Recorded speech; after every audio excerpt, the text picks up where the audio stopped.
Nikamwambia babangu, Maka mitume wote kama ninavyokuambia wamefika. Niambie na hukumu msikitini kwenu wa Tabora, mtume gani kawahi kufika mmoja?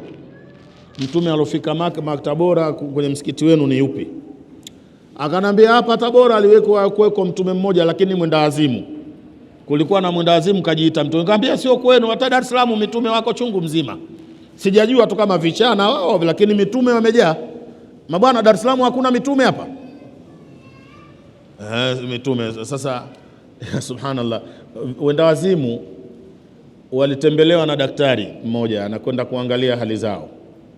Sasa akawakuta wale vichaa wanapiga kelele, mayowe ya makelele. Kwa sababu yani aljununu fununu, wenda wazimu ni fani nyingi, wanapiga makelele. Lakini kuna mwenda wazimu mmoja katulia, haendi kugombana huko na makelele, katulia kabisa. Kelele za wale vichaa wanasema, wanabishana, mimi ndo mtume.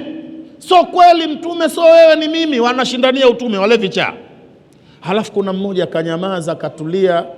Yule daktari akajua pengine huyu hapa hali yake nzuri, hebu nikamuulize, wewe bwana, wenzako wote pale wanasema mitume, wanagomba, mbona wewe umetulia? Asema mimi nawashangaa sana, mimi anayetoa utume ndo mimi na sijawapa bado. Wanagombania nini sasa?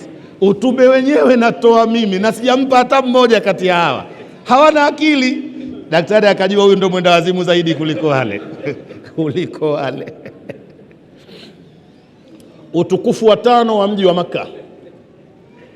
Binadamu wote tumeitwa twende Makka. Sote. Waadhin, nambari 27 sura 22 suratul Hajj. Waadhin fi nnasi bilhajj yaatuka rijalan wa ala kulli dhamirin yatina min kulli fajjin amik. Watangazie watu wote waje hapa. Unasikia tangazo hilo? Nabii Ibrahimu ndo mwenye kuamrishwa watangazie watu. Akamwambia Mwenyezi Mungu, ya Rabbi kaifa yablughuhum sauti, dunia ni kubwa hii, hapa Maka ni watangazie, watanisikia vipi? Watasikiaje sauti yangu? La, Mola akaambia alaika aladhanu wa alaina aliblaghu, we kazi yako tangaza, sauti nitafikisha mimi. Akapanda kwenye mlima unaitwa Jabalu Bani Qabis, akapanda juu, akatoa sauti, ya ayuhan nasu inna Allaha rabbakum kad ittakhadha baita ala fahujjuhu. Enyi watu, dunia nzima, enyi watu, Mola wenu katengeneza nyumba, ikusudieni nyumba hiyo. Kwa hiyo kwenda Maka ni maagizo ya Mungu kwa kina nani? Kwa watu wote. Na utaona ajabu, ukitaka kuona mahala ambapo zinakutana kabila zote, watu wa rangi zote, wa mataifa yote, ni Maka. Hakuna taifa unalikosa Maka, kwa sababu ndio utukufu wa ule mji. Nikamwambia babangu, na hapa kwetu Tabora ukiwatoa Wanyamwezi kidogo na wale watu wa Kigoma wanakuja hapa, watu gani wengine wanakuja sali msikiti wako? Ambia hamna, ni sisi tu wenyewe hapa tunasali basi. Kule Maka dunia nzima, dunia nzima. Nikamwambia mzee, namba 6 utukufu wa Maka. Mungu ameahidi atakaye kwenda huko Maka kwa namna Mungu alivyoitaka atarudi hana dhambi hata moja. Inshallah Mungu atupeleke Maka sote sisi, kwa sababu zawadi ni kutoka huna dhambi hata moja. Anasema Bwana Mtume Muhammad sallallahu alayhi wasallam, man hajja walam yafsuq walam yarfuth rajaa min dhunubihi kayauma waladatu ummuhu. Atakayefanya hija vizuri, asilete uhuni kule kwenye hija wala maneno mabaya, akafanya hija kwa unyenyekevu na kwa namna nzuri aloifundisha Mtume Muhammad sallallahu alaihi wasallam, huyo mtu atarudi anayawacha madhambi yake, atakuwa ni msafi kama siku alivyozaliwa na mama yake. Hakuna mtu kazaliwa na dhambi hapa, au sio? Tumezaliwa hatuna dhambi hata moja. Nambieni, je, saa hizi tulizaliwa hatuna dhambi mabwana? Mnanielewa? Je, hivi sasa tunayo hatuna? Maana kwa ule wingi wake mpaka mnaogopa kunijibu. Mnaona tabu kujibu. Jamani, tulizaliwa hatuna dhambi, sio? Hivi sasa je? Na ukitaka kusema fasaha useme tuna dhambi, sema tuna madhambi. Usiweke plural, usiweke singular, weka jamu, tuna madhambi. Wallahi alazim. Na mimi leo nimewaambia watu pale Mtoro kwenye khutba, na hapa nasema mbele yenu, Mwenyezi Mungu Mola wetu asitizame dhambi zetu, asiziangalie dhambi zetu. Akiangalia dhambi zetu tumekwisha, hakuna mwenye salama, hakuna hata mmoja atasalimika. Mwenyezi Mungu asiangalie machafu yetu. Akiangalia machafu haponi mtu hapa, haponi hata mtu, kwa sababu siamini mimi, mtanisameh, siamini kwamba kuna mtu mmoja asiyo wawili hapa, mtanisameh, kwamba toka Kabaleghe mpaka leo hajawahi kukutana na shari ya uzinifu kabisa, mtanisameh.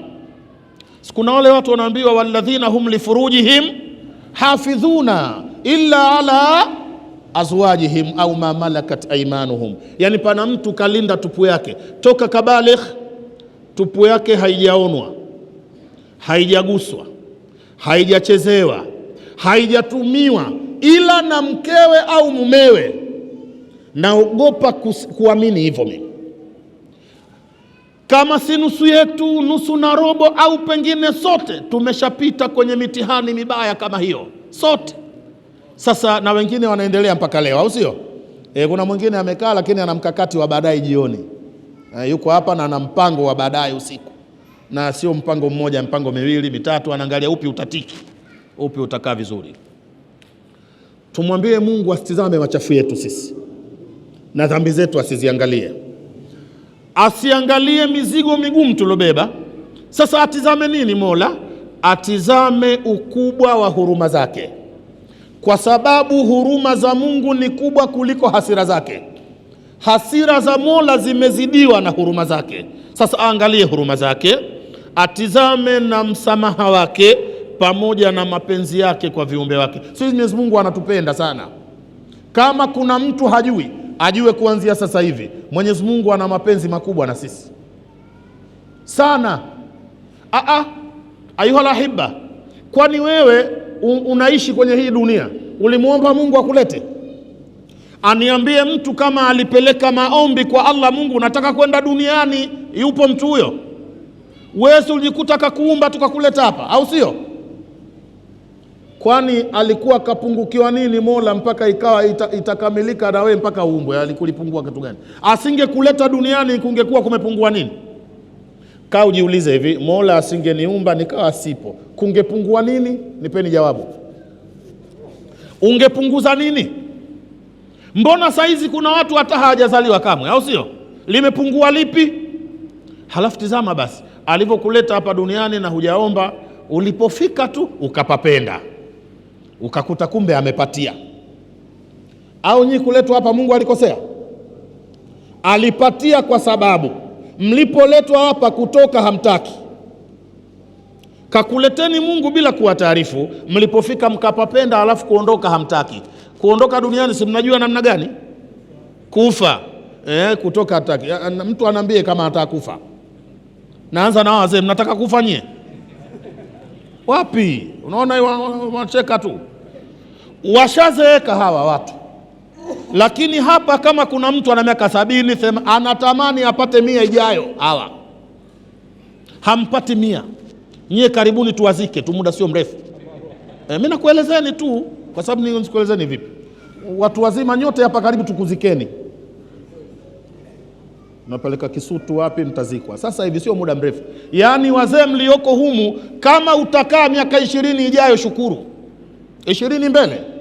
Wapi? Miaka 5, sijui 6, ngapi? Wengine nikiwaangalia pengine mmebaki siku 1, 2, sura mpaka zinaogopesha.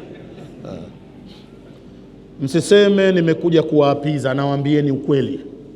Na nyie vijana mnocheka cheka, na nyie ndio hivyo hivyo. Tunanyie karibu mfe. Siku hizi Mungu anachukua vijana anaacha wazee. Asante bwana. Mzee kasema anajiandaa kabisa. Anajiandaa kabisa. Na mimi namsaidia namna nzuri ya kujiandaa. Namna nzuri ya kujiandaa, babangu, kauze nyumba yako uende Maka. Ukirudi ukapange, lakini umfika Maka. Jiandae hivyo, unaonaje? namsaidia kujiandaa. Na mimi najua ana imani huyu, ana imani nzuri.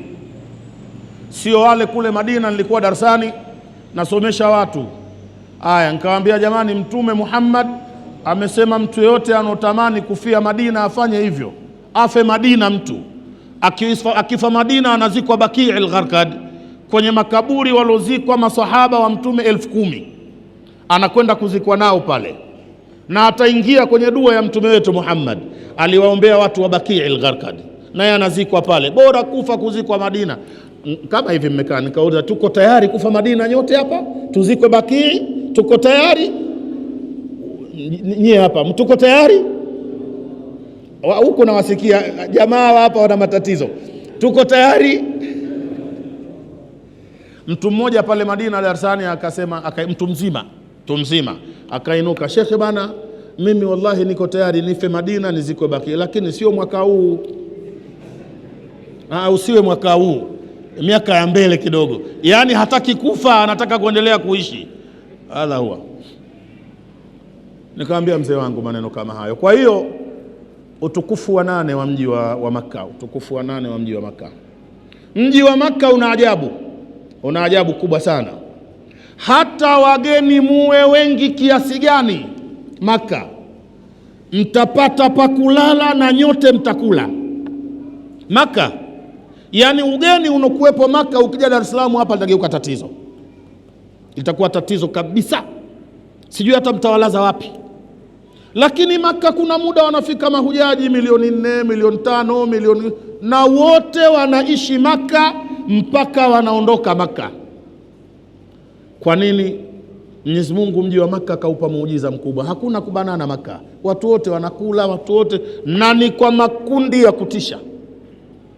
Nikamwambia mzee, na Tabora je, wanafika watu wangapi Tabora? Watu wote wa Tabora kule hawafiki makundi yanokutana Makka, sio wale wakazi wenyewe. Nikamwambia utukufu wa 9 wa Makka baba, ndio sehemu ya kwanza ilipoanza kushuka Qur'an Karim, mahbatul wahyi wa Mungu umeshuka mara ya kwanza kabisa kwenye hii dunia. Umeshukia nchi gani? Makka, kwenye Jabal Nur, kwenye Ghari Hira. Bwana Mtume Muhammad amejiwa na Jibrili Makka pangoni. Msahafu unaanza kushuka, aya 5 za kwanza kabisa za suratul Alaq. Iqra bismi rabbika alladhi khalaq, khalaqal insana min alaq, iqra wa rabbuka al-akram alladhi allama bilqalami allama al-insana ma lam ya'lam. Aya hizi 5 ndo za kwanza kushuka kwenye Qur'an Makka. Nikamwambia baba yangu, anaambia mzee, na pale Tabora zimeshuka ngapi aya za Mungu? Tabora zimeshuka aya ngapi japo kidogo? Anaambia mwanangu, Tabora naona ushetani tu ndo mwingi, si aya haijashuka, ushetani na uona mwingi. Nikamwambia haya, watu wakisema Makka ni mji mtukufu baba usipinge. Akanambia leo nimeelewa. Basi jiandae baba, twende Makka, nataka nikupeleke Makka mimi. Bahati mbaya kabla sijampeleka Makka amekufa. Mwenyezi Mungu amtie peponi inshallah. Mzee wangu Mungu amtie peponi bila hisabu. Sasa ndugu Waislamu, watu tumesafiri kwa dua zenu, tumekwenda salama, tumerudi salama. Sisi tunajua kama mlobaki huku mlituombea, kwa sababu safari ni hatua. Na hapo katikati kuna mambo ya vita, mnajua dunia ina mavita sasa hivi, sio? Na viwanja vya ndege vinavyopita vingine vimo katika wanaolengwa kupigwa.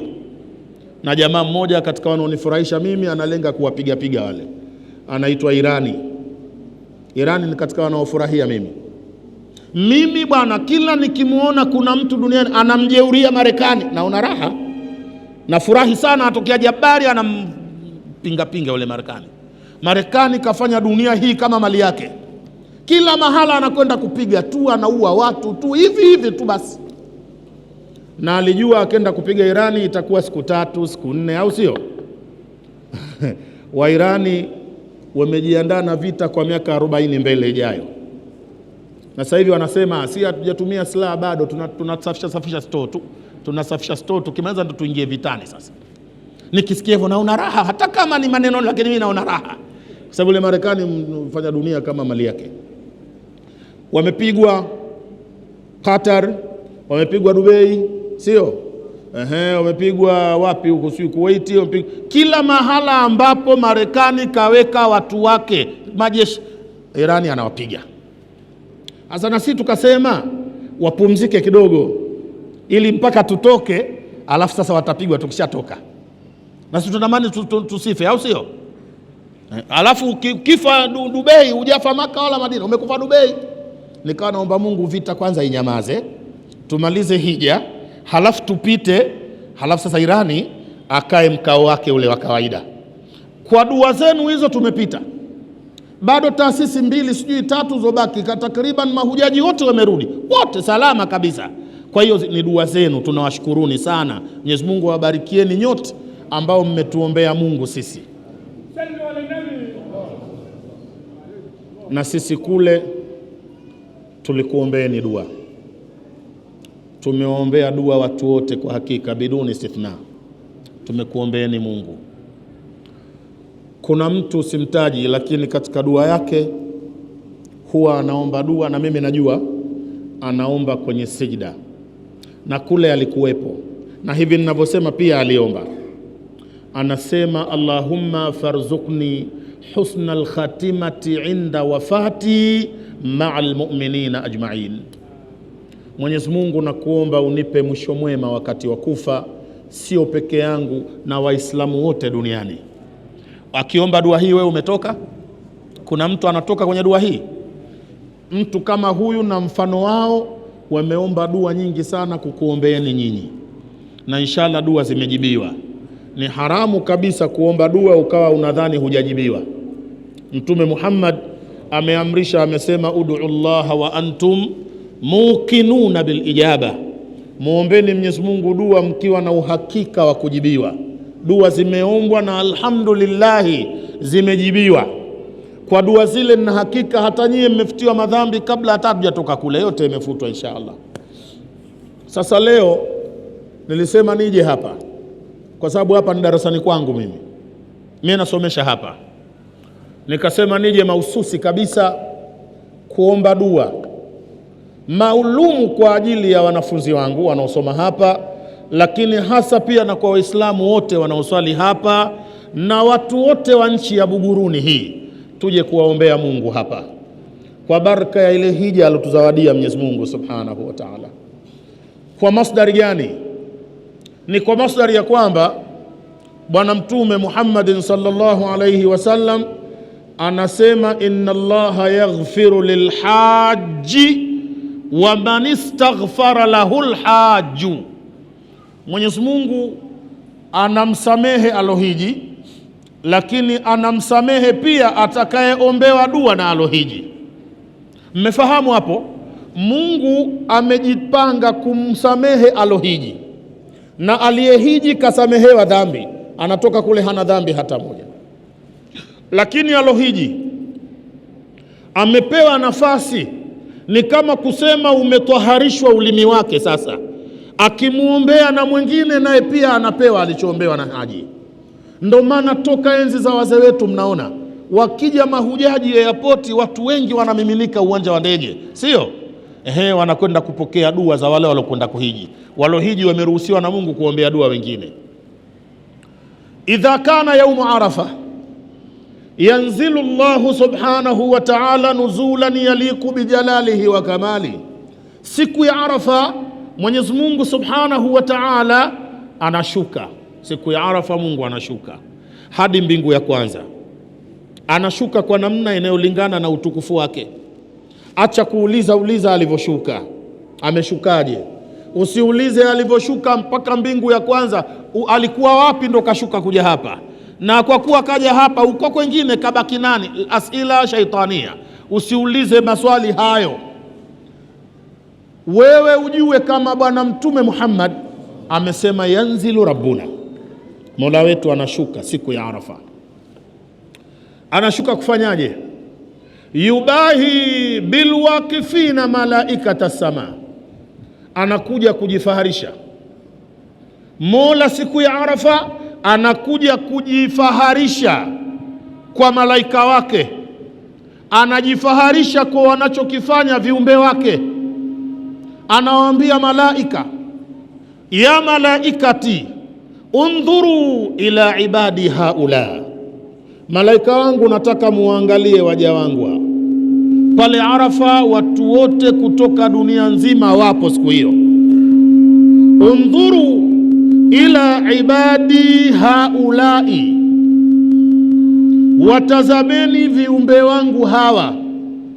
Jauni, umesikia hiyo swigha?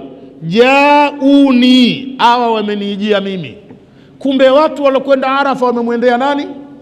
Wamemwendea Allah subhanahu wa ta'ala. Walokwenda Arafa hawakwenda kuangalia milima, kuangalia Jabalun Namiri, Masjidun Namir, la, wamemwendea Mwenyezi Mungu subhanahu wa ta'ala. Mwenyewe asema jauni, wamenijia mimi. Shughuthan ghubra, wamekuja hawa watu wana mavumbi kwenye nguo zao, nywele zao hazikutengenezwa vizuri. Shughuthan, manywele yametimka. Pale Arafa mtu haendi na masuti na majoho, sio? Anataka Mola usogee Arafa ukiwa dhalili, ukaonyeshe mbele yake sura ya unyonge. Kayaraka Allahu maulana annaka tukiru wa ta'taqidu al-ubudiyyati baina yadayhi, akuone Mola umesimama unakiri wewe ni mtumwa mbele ya Bwana wa viumbe wote. Hakuna kwenda na mapafyumu, hamna. Haruhusiwi mtu kunyoa nywele, kukata kucha, hamna. Haruhusiwi kutia manukato mwilini, la, hamna. Jauni, viumbe wangu wamenijia hawa. Aneni malaika walivyokuja hawa chafu, hawajapendeza, wamenijia mimi hawa. Sasa wanataka nini? Yarjuna rahmati, shida yao ni hiyo, wanataka huruma zangu. Mola anawaambia malaika, hawa viumbe wangu wamenijia, yarjuna rahmati, wanahitaji, wanataraji wapate huruma zangu. Wayakhafuna iqabi, hawa watu wanaogopa adhabu yangu. Basi ikiwa hilo ndo lililowaleta, ushhidukum ya malaikati, malaika wangu nataka muwe mashahidi na kushuhudizeni, anni kad ghafartu lahum, mimi nimewasamehe wote hawa watu, nimewasamehe, wala sijali tena walifanya nini, mimi nimeshawasamehe. Kisha anawaambia wale waliopo Arafa siku hiyo, afidhu ibadi, yani wakati ghurubi shams, innama la taghrubu wahdaha wa innama taghrubu shamsu yawma arafata bidhunubil waqifina. Siku hiyo magharibi ikiingia, jua halizami peke yake. Jua siku hiyo halizami peke yake. Jua la siku ya Arafa linazama na yanazama madhambi ya walosimama Arafa.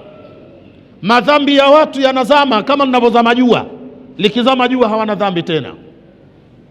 Afidhu ibadi maghfuran lakum, waja wangu ondokeni hapa Arafa, sasa mmesha samehewa.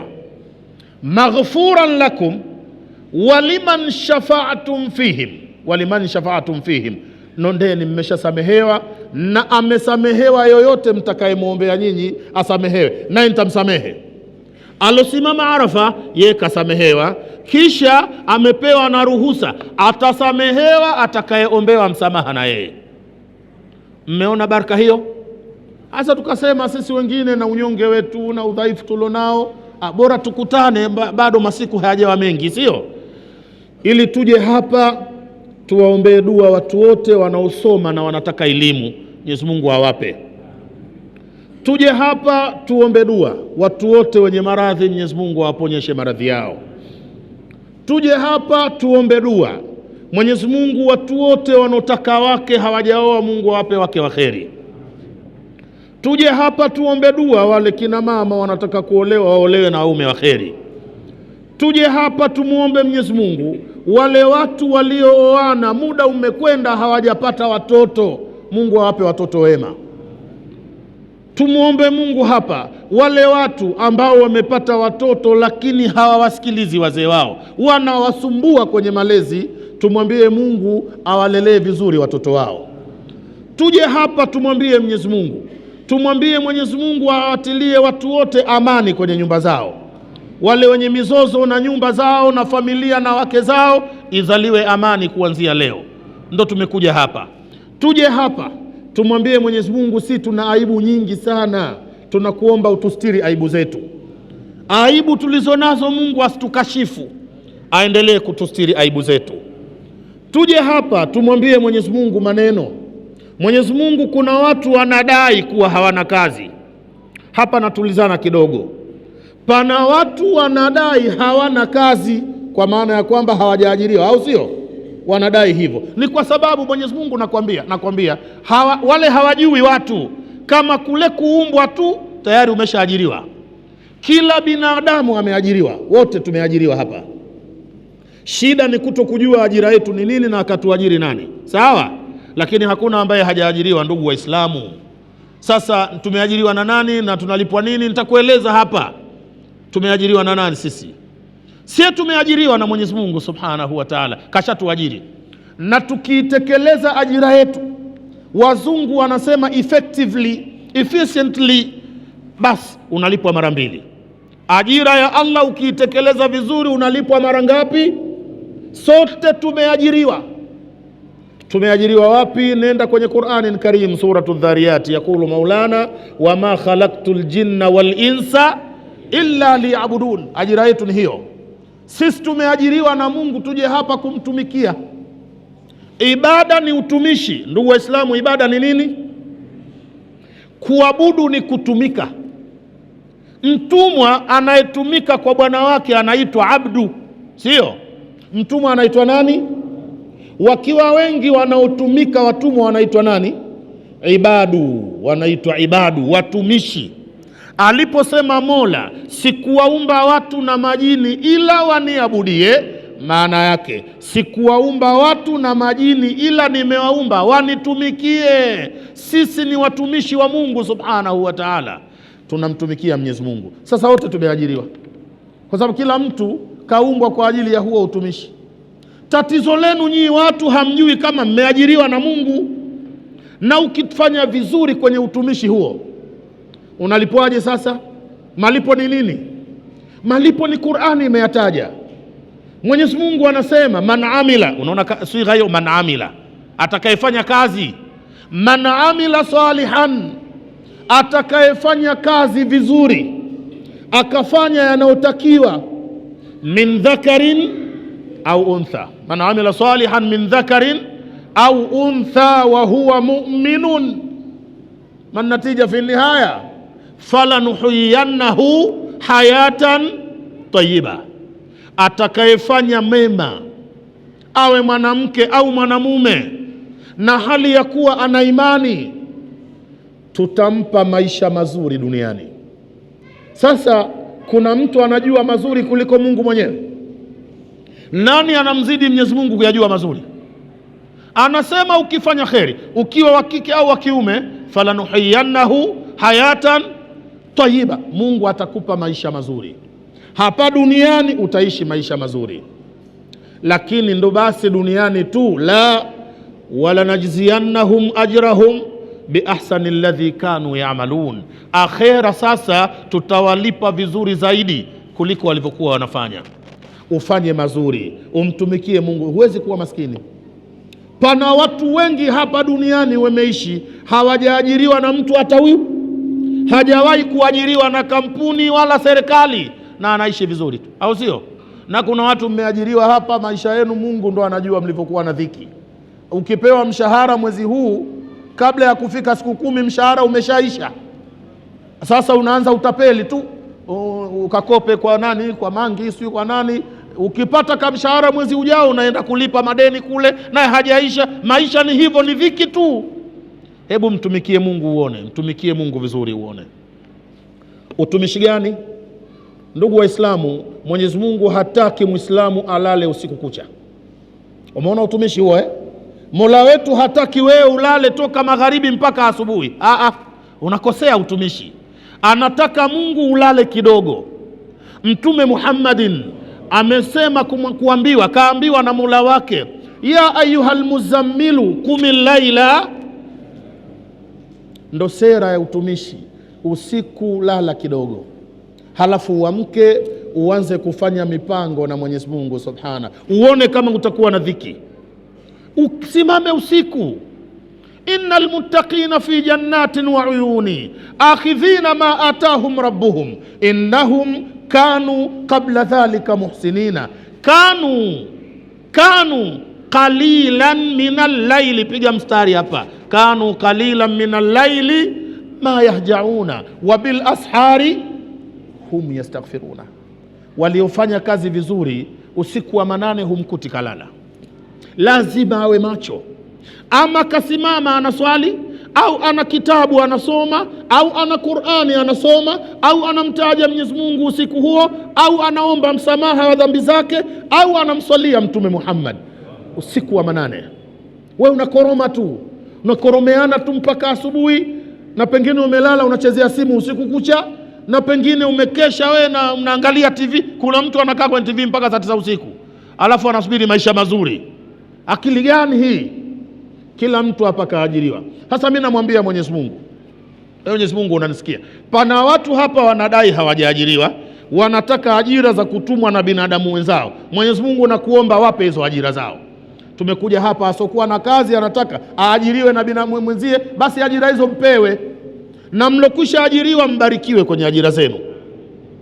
Kwa sababu mimi nina siri ya kuwapa, nayo siri nakupeni, ichukueni itakusaidieni. Hakuna muajiri duniani anayekulipa mshahara ili ukatajirike. Narudia hayo maneno, msiponielewa mnitafute. Hakuna muajiri anayekuajiri sasa anakulipa mshahara ili na wewe ukatajirike kama yeye. Huyo muajiri hayupo. Wengi mmeajiriwa hapa, mmeshakuwa matajiri kama mabosi wenu. Hata ukiajiriwa na serikali, kima cha chini kimetangazwa, mwisho laki ngapi? Kima cha chini hamkukisikia? Mheshimiwa Rais ametangaza, Mungu amsiri ambarikie inshallah. Kima cha chini cha mshahara nchi hii laki 5. Haya ndugu zangu, nipeni siri, laki 5 unatajirika zama hizi. Yaani ukilipwa laki 5 kila mwezi unakuwa tajiri mkubwa sana, au sio? Laki 5 si pesa ya kununua mandazi ya watoto asubuhi na mchana, ugali na manyoya ya kuku na mguu wa kuku. Basi laki 5. Laki 5 inakatwa NCCF, sijui PSPF, au sio? Take home pengine laki 3 na kitu. Haya, hiyo laki 3 na nauli hapo laki 5 hiyo, kula na unatajirikaje? Hata serikalini mara nyingi ukiona mtu atajirika tu hivi, ujue ana mipango mibaya huyo. Ana mipango si mizuri. Ile mipango ya kuongeza 0 ile pameandikwa 03 anaongeza 2. Mungu walinde watumishi wetu huko serikalini.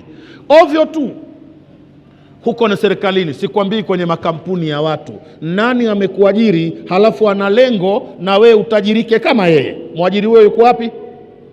Anachotaka muajiri aliyekuajiri ufanye kazi, akupe mshahara, uende ukale ili upate nguvu kesho ya kurudi kazini. Siku nguvu zikiisha anakufukuza. Yule mwajiri anakupa mshahara ukale, usilale na njaa. Ukila upate nguvu, kesho urudi wapi? Urudi kazini, maana kazi na njaa haiwezekani. Nguvu zikiisha anakufukuza. Anakuambia bwana, sasa unastaafu. Unastaafu kwa mujibu wa sheria, unastaafu. Na wewe unasikia raha sana, nimefanya kazi mpaka nastaafu bwana. Amka. Akikwambia anastaafu maana yake anakufukuza. Lakini lugha hiyo ngumu, bwana anakufukuza hapa, si utaona vibaya bwana. Shadidul lahja. Bwana unastaafu. Limekuburudisha neno tu. Maana yake kakufukuza, hakutaki hapa kazini. Na miaka 60, sijui 50 ngapi huko unaingia kwenye uzee, anakupa vijipesa kidogo hivi unaviona vingi. Ukishapata vipesa unakuja ongeza vyumba hapa vya kupangisha watu, na wapangaji siku hizi wagumu kulipa kodi. Mvi zishaja kichwani, mnaishia kwenye mabaraza ya serikali ya mtaa, mahakamani. Na siku hizi wapangaji wamekuwa watu wazuri sana, wala hakuficha, anakuambia wazi wazi, mzee wataka kodi? Sijapata, wewe subiri tu, kodi sina, nikipata nitakupa. Au tahama nyumbani kwambia sihami. Nihame nende wapi sasa? Nitakushtaki, nenda kashtaki. Tuna haki zetu na sie anakuambia tuna haki zetu na sie wapangaji. na kazini ushafukuzwa, ulitegemea vijikodi na mauti yashakaribia, kifo kishakukaribia na akhera hujatayarisha. Ajira safi ni kuajiriwa na Mola Subhanahu wa Ta'ala. Ukienda na Mungu vizuri, hupati shida duniani wala hutopata shida akhera. Nimekuja hapa kumuomba Mwenyezi Mungu dua, Mungu azibariki ajira zenu. Nimekuja hapa kumuomba dua Mwenyezi Mungu aturefushie umri uwe wa kheri, kila mtu apate umri tawil, lakini ndani yake kuna neema, kuna baraka, kuna na afya njema. Mwenyezi Mungu nimekuja kumuomba kabisa, kama pana watu wanalima, Mungu abariki kilimo chao. Mwenyezi Mungu nimekuja kumuomba hapa afungue vifua vyetu, elimu ingie kwa uwepesi. Walio na mapenzi ya elimu, Mungu awamiminie elimu kama matone ya mvua.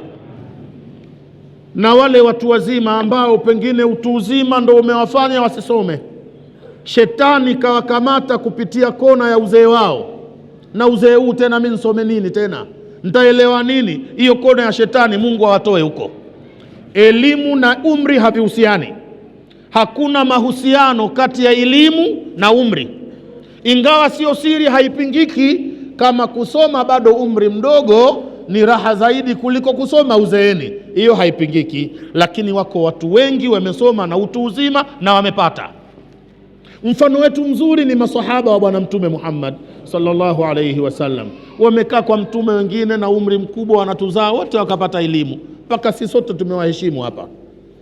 Nimekuja hapa kumuomba Mwenyezi Mungu aitie amani nchi yetu Tanzania, ibaki na amani kama wazee wetu walivyotuachia nchi hii ina amani, na sisi tufe tuachie watoto wetu pakiwa na amani. Wanasiasa, mimi namuomba Mungu hapa, wanasiasa ambao wana uchu na uroho wa uongozi, lazima wawe viongozi, na hata kama gharama ya yeye kuwa kiongozi ni watu kuumia na kufa, ila yeye tu awe kiongozi. Mwenyezi Mungu atulinde na shari za watu hao. Mwanasiasa mwenye tamaa ya kuwa kiongozi na hajali hata kama watu watakufa, nchi itavurugika, Mungu atulinde na shari za watu wa namna hiyo. Mwenyezi Mungu, wale viongozi ambao sasa ndo katuwekea sisi kama Waislamu, tunaamini uongozi anatoa Mwenyezi Mungu Subhanahu wa Ta'ala, hata kuwe na hila gani. Kwenye hizi nchi tuna jambo linaitwa katiba. Kila nchi wana katiba zao na sharia, au sio? Sharia hizi na katiba wameandika wanadamu, hakuna katiba ya nchi aloandika Mungu. Mnanielewa hivyo? Basi katiba ziandikwe, sheria zitungwe, mwisho wa siku kiongozi atawekwa na nani? Na Allah Subhanahu wa Ta'ala.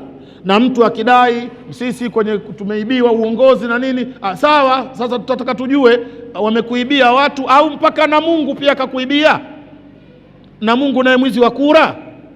Kulillahumma malikal mulki tutil mulka man tashau. Qur'ani inasema ufalme anatoa Mungu, sio watu.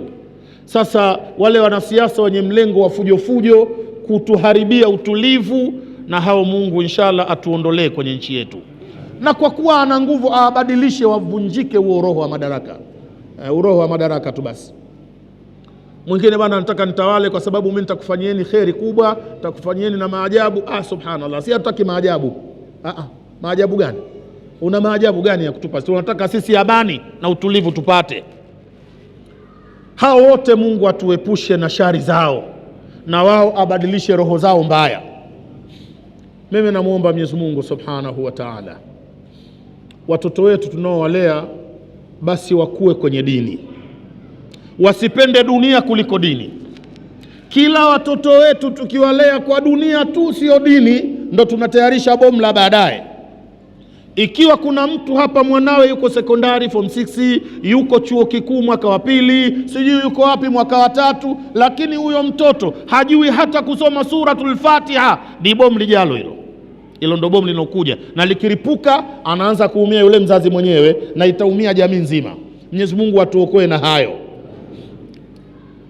Sasa na kuombeni kila mtu atie nia hapa, Mimi nimekuja kuomba dua kwa hayo, na hapa na mahujaji wenzangu walioko hapa wataomba dua na wao.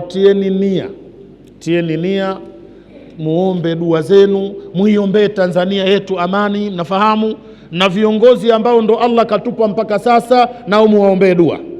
Muombe dua Mwenyezi Mungu awalinde, awahifadhi, awaongeze busara na huruma ya kutuhurumia.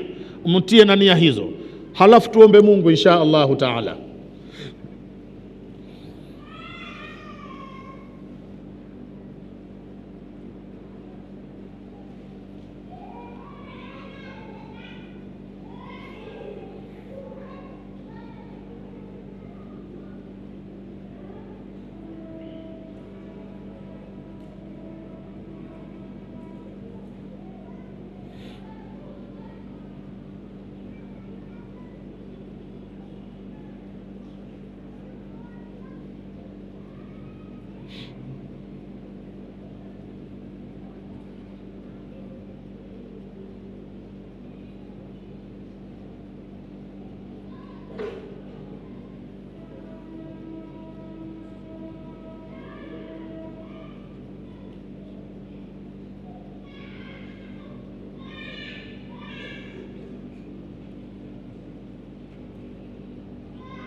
Naam.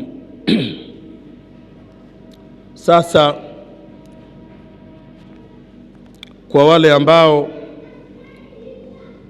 hamuijui vizuri mifumo ya kuweka nia, namna gani niweke nia yangu mbele ya Mola wangu kwa yale ninayoyataka, nitawaongozeni juu ya hizo nia mlizofanya, lakini nitakuongozeni kufanya nia. Na kila ukiomba dua basi usisahau kupita hivi nitakavyokuongoza hivi sasa. Aliye na simu atarekodi, kama hana simu mtu rekodi na rekodiwa hapa, ataomba linki ile, anaweza akafuatilia. Semeni hivi: ewe Mola wangu, Mola wa haki, muumba wa mbingu na ardhi,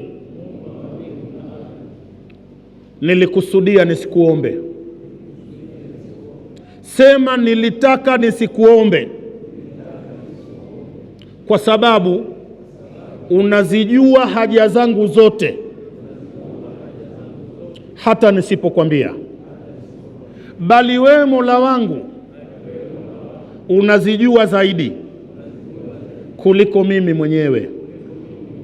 Naweza nikaomba haja yangu, kumbe ni shari yangu ya baadaye. Wewe unajua kheri zangu zote na yaliyo ya shari kwangu yote. Wewe unajua, mimi sijui. Wewe Mola wangu unaweza, mimi siwezi kitu. Lakini inabidi nikuombe kwa sababu ya kutekeleza amri yako. Umetuamrisha Mwenyezi Mungu tukuombe, na asiye kuomba unamkasirikia, na mimi siziwezi hasira zako. Na kuomba pia Mola wangu kwa ajili ya kukiri unyonge, udhalili na udhaifu wangu mbele yako. Wewe Mola wangu umeniumba dhaifu na unaujua udhaifu wangu. Nataka unione mimi mwenyewe nakiri kwamba mimi ni dhaifu. Mola wangu nakuomba kwa sababu milango ya viumbe wako mara huwa inafungwa tukakosa pa kuingia, lakini mlango wako daima uko wazi. Unasubiri wanaokimbilia kwenye mlango wako uweze kuwapokea. Na mimi Mola wangu nakimbilia kwako, hakuna pa kukimbilia wala pa kutegemea wala pa kuokokea kutoka kwako ila kurudi kwako. Na kuomba Mola wangu, ikiwa ulishanitoa kwenye orodha ya waja wako ambao wakikuomba unawapa,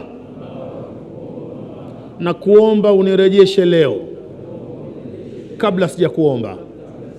Kama ulishanifukuza kwenye rehema zako, Mwenyezi Mungu nirejeshe hivi sasa kabla hata sija kuomba.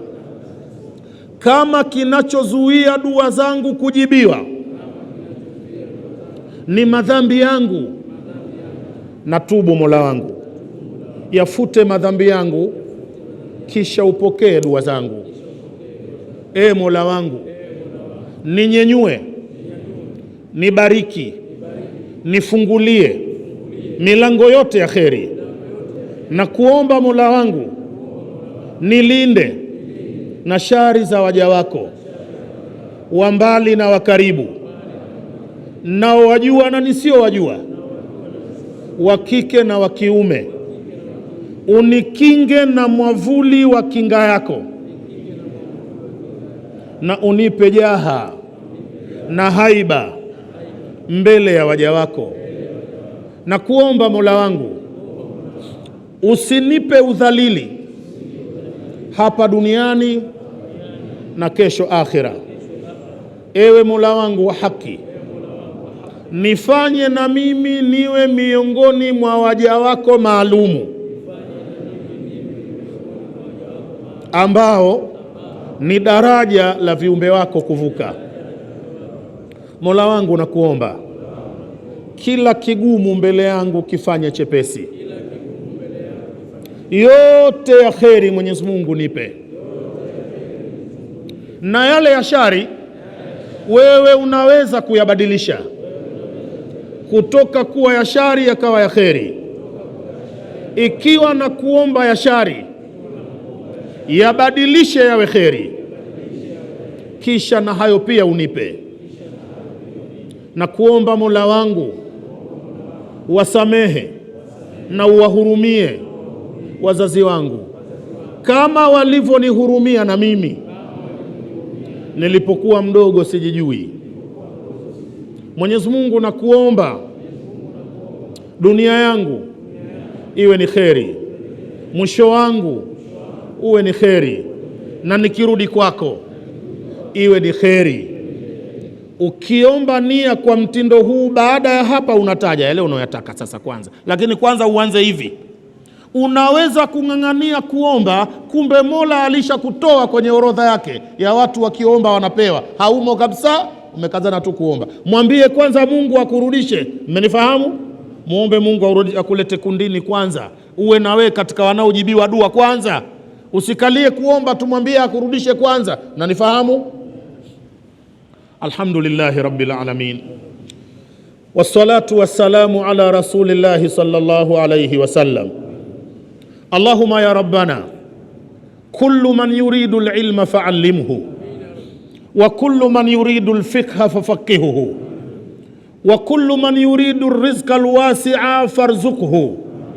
Allahumma kullu man yuridu al-walada farzuqhu awladan salihin, kullu man yuridu zawja fazawwijuhu zawjatan saliha, wa kullu man yuridu zawja farzuqha zawjan saliha.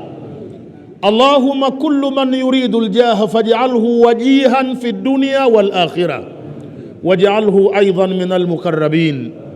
Allahumma rabbana nas'aluka mas'alata almiskin, Allahumma rabbana nas'aluka mas'alata almiskin wa nabtahilu ilayka ibtihala almudhnib aldhalil.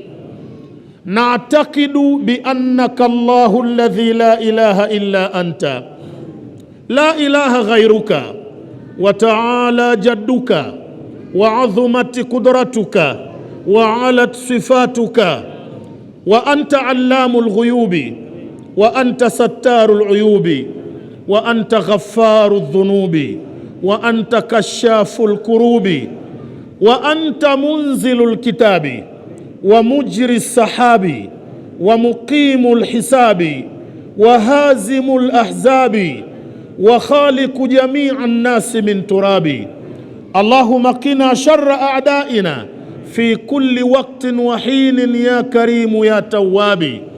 Allahumma rabbana na'lamu anta turidu wa nahnu nuridu wa la yakunu illa ma turidu fa in ata'naka fima turidu kafaitana fima nuridu wa in asaynaka fima turidu ata'abtana fima nuridu thumma la yakunu illa ma turidu anta rabbuna wajibul wujudu wa anta al-karimul wadudu wa anta fa'alun lima yuridu wa anta rabbuna dhul arshil majidu wa anta aqrabu ala al-insani min hablihi al-waridu.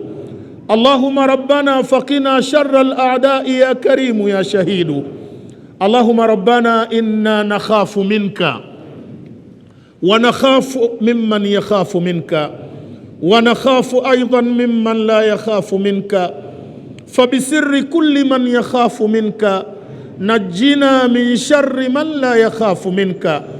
Allahumma rabbana inna abiduka wa banu abidika nawasina biyadika madhin fina hukmuka adlun fina qada'uka nas'aluka rabbana bikulli ismin huwa laka sammayta bihi nafsaka au anzaltahu fi ahadin min kutubika au allamtahu ahadan min khalqika au ista'tharta bihi fi ilmi al-ghaibi indaka an tataqabbala ma bihi da'awnaka wa an tu'tiyana ma sa'alnaka. Allahumma anta al-mujibu likulli man nadaka farham kulla dha'ifin yahtami bihimaka. Allahumma arham kulla dha'ifin yahtami bihimaka ya rabbana fahdina bihudaka waj'alna jami'an mimman yusari'u fi ridaka. Allahumma la tuwallina waliyan siwaka wa la taj'alna mimman khalafa amraka wa asaka. Allahumma la taj'alna mimman khalafa amraka wa asaka wa aghnina rabbana bihalalika an haramika. Allahumma aghnina bihalalika an haramika wa bita'atika an ma'asiyatika wa bifadlika amman siwaka. Allahumma rabbana waffiqna lit-ta'a. Allahumma rabbana waffiqna lit-ta'a wa habibna fi salati al-jama'a. Allahumma arzuqna al-qana'a. Allahumma rabbana tahhir qulubana ya rabbi, tahhir qulubana wa sahhih ajsamana min jami'il hissiyati wal ma'nawiyya. Allahumma rabbana unsurna wa la tansur alayna wa a'inna wa la tu'in alayna wahdina wa yassiril huda ilayna. Allahumma walli umurana khiyarana wa la tuwalli umurana shirarana. Allahumma rabbana walli umurana khiyarana wa la tuwalli umurana shirarana. Nas'aluka rabbana kama amartana fastajib lana ya rabbi kama wa'adtana innaka la tukhliful mi'ad. Allahumma asturna jami'an min uyubi ad-dunya wal akhirah wal bala'i wal maradhi wal fitna wal hasadi was sihri wash shaitan wash shada'id ma dhahara minha wa ma batana ma la yakshifu ghayruka innaka antas sami'ul alim. Allahumma ya rabbana kullu man hadhara al-majlis ma'ana faj'alhu sabura waj'alhu shakura waj'alhu fi 'aynihi saghira wa fi a'yuni an-nasi kabira wa 'aziman wajihan wa sayyidan wa mahbuba waj'alhu 'anka radiyan wa 'indaka mardiya. Allahumma rabbana habbibna fi qulubi ibadik min bani adama wa banati hawa habbibna bayna yadayhim وكرمنا وشرفنا عندهم حتى يعطونا مما عندهم من الود والجاه والمال والرزق والمحبة مما رزقتهم يا أرحم الراحمين. اللهم طرد الشيطان من بيوتنا. اللهم طرد الشيطان من نفوسنا. اللهم رب بفضلك أولادنا. اللهم ربنا أنت المسؤول وأنت المرجو وأنت المدعو، فلا يرجى غيرك وأنت ما غيرت الإحسان، ولا ينادى سواك وأنت ما بدلت عادة الامتنان. يا ربنا فاجعلنا عبيد الامتنان والإحسان، ولا تجعلنا عبيد الابتلاء ولا الامتحان. اللهم اجعلنا ممن ذاق حلاوة الإيمان وتمسك بقدم التقى والإحسان. اللهم لا تعذبنا اليوم وغدا بالنيران. يا كريم يا ديان يا حنان يا منان.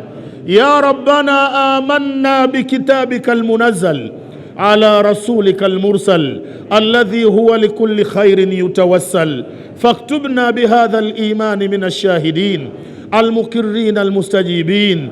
يا أول الأولين ويا آخر الآخرين ويا ذا القوة المتين ويا سند العاجزين ويا أمان الخائفين ويا معين الفقراء البائسين ويا أكرم الأكرمين، فارزقنا جميعا إنك أنت خير الرازقين.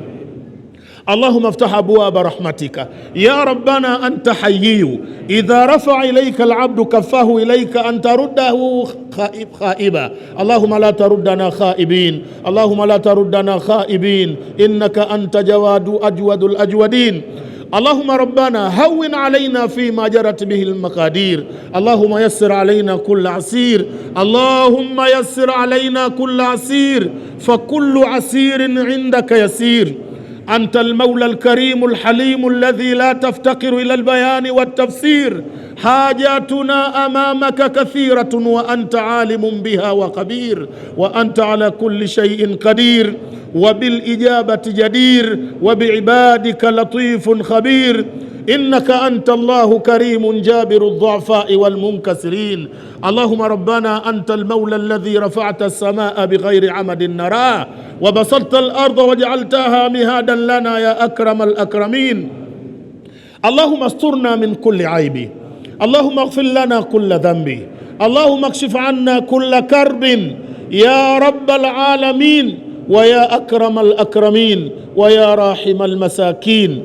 اللهم ربنا أكرمنا وارزقنا قبل الموت توبة، اللهم ارزقنا قبل الموت توبة، واجعلنا من زوار بيتك الحرام للحج أو العمرة في هذا العام يا ملك يا علام، بحق نبينا التمام والمسك الختام ومصباح الظلام ومفتاح دار السلام محمد خير الأنام، وعلى آله الكرام وصحابته البررة الكرام، ونحن معهم إلى يوم الازدحام. نصلي ونسلم على حبيبك المصطفى ونبيك المجتبى ورسولك المرتضى، عد الحصى وعد أوراق الشجر، عد الرمال وعد قطرات المطر، عد أنفاس الخلق وعد أمواج البحر، عد ما كان أو هو كائن إلى أن تبعث الصور، عد ما طلعت عليه الشمس أو شعشع فيه ضوء القمر، عد ما اتصلت عيون المخلوقات بالنظر. وحج حاج لوجه ربه واعتمر، وحج حاج لوجه ربه واعتمر، وطاف بالبيت العتيق وسعى ولبى وقبل الحجر، صلاة تفتح لنا بها أبواب الرضا والتيسير، صلاة تفتح لنا بها أبواب الرضا والتيسير، وتغلق بها عنا أبواب الشر والتعسير، وتكون لنا بها وليا ونصيرا. يا نعم المولى ويا نعم النصير، غفرانك ربنا وإليك المصير، ولا حول ولا قوة إلا بك. اللهم ربنا أكرمنا بنور العلم، اللهم أكرمنا بنور العلم وزينا بزينة الفهم. اللهم أخرجنا من ظلمة الوهم، اللهم وضح لنا من الأمور ما أشكل علينا حتى نفهم. أنت تعلم ولا نعلم وأنت الأعز الأكرم. اللهم ربنا أكرم كل من أكرم، وعلم كل من علم، وعظم كل من عظم، وأطعم كل من أطعم، وارحم كل من يرحم، إنك أنت الأعز الأكرم. يا ربنا آتنا في الدنيا حسنة وفي الآخرة حسنة وقنا عذاب النار وسر بنا في خير مسار واكتبنا من جملة الأبرار. اللهم لا تعذبنا اليوم وغدا بالنار، بل فاحشرنا من المتقين الأخيار. يا كريم يا عزيز يا غفار، يا كريم يا عزيز يا غفار. اللهم ربنا زدنا علما وارزقنا فهما، واجعل الدولة الإسلامية فينا قائمة، واجعل أولادنا في بيوتنا علما، ولا تسلط علينا بذنوبنا ظالما، وافعل فينا هكذا إلى يوم القيامة برحمتك يا ربنا يا أرحم الراحمين. وصلى الله وسلم وبارك على سيدنا الحبيب محمد وعلى آله وصحابته أجمعين. سبحان ربك رب العزة عما يصفون، وسلام على المرسلين، الحمد لله رب العالمين. الله قبول بجاه الرسول. أكرمكم الله. Mwenyezi Mungu akubarikini inshallah. Tutakutana kwa darsa hapa inshallah siku ya Jumatatu. Darsa ni Jumamosi na Jumapili na Jumatatu, nyote mnajua. Sasa Jumamosi nitakuwa sipo, nitakuwa safari, na Jumapili, lakini inshallah Jumatatu tukutane la asiri kwa sababu ya darsa letu inshallah, kama sura ya kuifungua, na karibuni nyote. Assalamu alaikum warahmatullah.